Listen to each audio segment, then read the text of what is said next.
You ask Tiger to solve. This deals with linear equations with one unknown.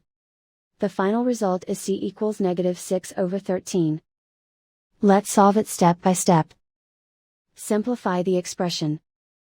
Expand the parentheses. Multiply the coefficients. Simplify the arithmetic. Expand the parentheses.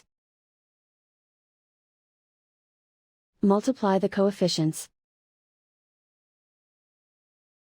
Simplify the arithmetic.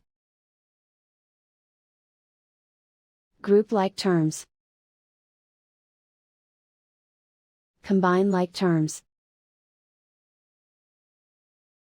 Group all constants on the right side of the equation.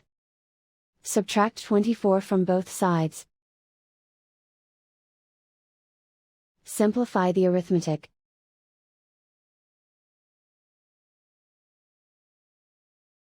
Isolate the c.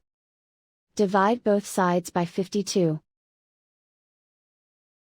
Simplify the fraction.